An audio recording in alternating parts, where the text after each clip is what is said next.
that wrongful acts or omissions on the part of certain key corporate officers of the PhilHealth have been committed.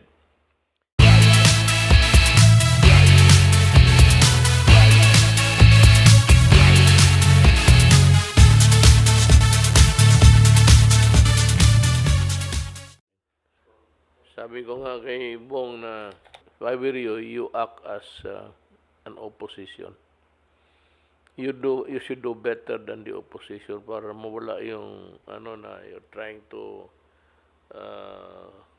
because of our relationship, you were my aide before, that you tend to protect ganon. Sabi ko, why don't you be an opposition and try to look into all matters of corruption? Kaya man ang battle cry natin, and that is what I intend to do during my last 2 years. So, meron ako ditong report ngayon, galing kay Secretary Guevara na to, from the task force that I commissioned to do the investigation. You know, itong investigation ito was participated in by the COA and the Ombudsman, so that we can move faster. Yung coercive powers kasi ng COA, pati mas madali, records mo lang yan. The Ombudsman, we just try to report what's happening to the progress of the report, and for him to act accordingly. So dito, they recommended the criminal and administrative dito. Basahin ko na lang. I'll do it in a jiffy. Liability, number 8 of the report, page 5 of 6 pages. The totality of the evidence presented before the task force supports the reasonable conclusion that wrongful acts or omissions on the part of certain key corporate officers of the PhilHealth have been committed. A. The negligence exhibited by certain officers of the PhilHealth Executive Committee gives rise to both administrative and criminal liability under the following laws. A Republic Act Number 1319, that's the Anti-Graft and Corrupt Practices, the Penal Code, sa Revised Penal Code, the malversation of public funds or property, and the illegal use of public funds and property, gross misconduct, gross neglect of duty under civil service rules. In addition, the same corporate officers may be held liable for certain violation of the National Internal Revenue Code in connection with their failure to withhold taxes on IRM releases. B. While the board chairman and members exhibited negligence in several instances, to wit, their careless approval of ICT procurement, the ratification of the IRM,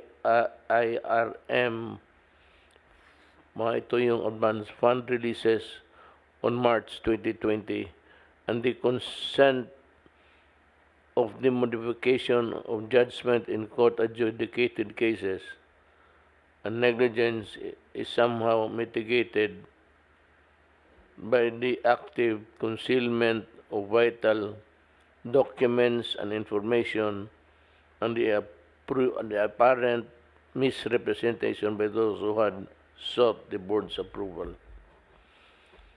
C. The foregoing notwithstanding, the task force recommends that the President strongly admonish and remind the chairman and members of the board a grave consequence of their action or inaction to PhilHealth Fund, to the government and its coffers, and to the interests of the ordinary people who rely on PhilHealth assistance.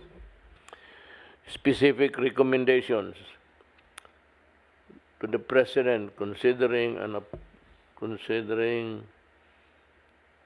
thus, in view of all of the foregoing, the filing of criminal charges against the following person is hereby recommended in relation to various ICT procurement, including the concealment of important information in relation thereto,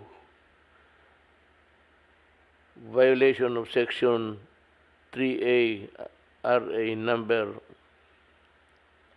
that's the anti-graph 1319, against Vice President, ano ba ting S? Senior. Vice President Senior Aragona, OIC Gabuya, and Division Chief Cristongo. Second, violation of Section 3E of RA number 1319. Again, this is the anti-graft law. Against PCEO Morales, SVP Aragona, and OIC Gabuya. Third, violation of Section 3G of RA 1319. Again, another provision of the Republic Act. This is known as the anti-graft law. May na ang mata ko, posensya kayo. The violation of, maliliit kasi dito, violation of Section 3G against PCEO Morales, SVP Aragona, OIC Gabuya, and PRO NCR personnel. And karami pala nito. Of Article 213 of the revised penal code against PCEO Morales, SVP Aragona, and Gabuya in relation to the disbursement of IRM funds prior to the effectivity of the pertinent circular, malversation of public funds or property under Article 217 of the revised penal code against PCEO Morales and SVP Limsiaco. Second is the violation of 3A of RA 1319 against PCEO Morales and EVP COO Jesus, Senior Vice President Limsiaco, and Senior Vice President Pargas in relation to the release of IRM funds despite the lack of sufficient standards of implementation. Again, charges violation of Section 3A again of the anti-graft law against SBP Pargas in relation to the non-withholding taxes of the IRM fund disbursement in violation of Section 251, 255, and 272 of the NIRC, as well as the violation of RA 1061 against the PCEO Morales and SVP Limsiaco, and violation of Section 258, 256. I'm sorry, my eyes my eyes are failing me, of the NIRC against PhilHealth and Corporation. The filing, the filing of administrative charges against the following persons in relation to the above described action or omission is likewise recommended.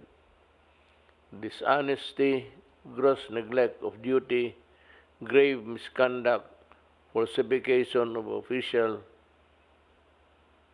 document, disloyalty to the Republic of the Philippines and to the Filipino, the inefficiency and incompetence in the performance of official duties and or conduct prejudicial to the best interest of the service against PCEO Morales, EVP CEO De Jesus, again Senior Vice President Aragona, Senior Vice President Limsiaco, OIC Gabuya, and Division Chief Crisostomo. Further investigation on following complaints against other officials and employees of the PhilHealth as contained in Part 7, Part 6 of the attached task force PhilHealth is hereby recommended. Yun lang, in a nutshell. I have to read this because on the issue of PhilHealth and corruption was really an important issue to the Filipinos and to everybody. And everybody, again, is also placed in jeopardy by the actions of the officials. I'm sorry for them, but they would have to undergo trial. Although they can always prove their guilt beyond reasonable doubt. Pula namang ano pa eh. The presumption of innocence still attaches. But the report of another agency says otherwise. So, ganun ho ang nangyari sa PhilHealth. Halos lahat sa board. So, well, I'd like to thank all of you for, again, spending time with me to explain to the people what we have to explain to them, to talk to them. I hope that they would be able to get some, nawala lahat yung pinag-usapan natin dito. Because the talk of the town now, dyan sa mga kapihan, ito na yun.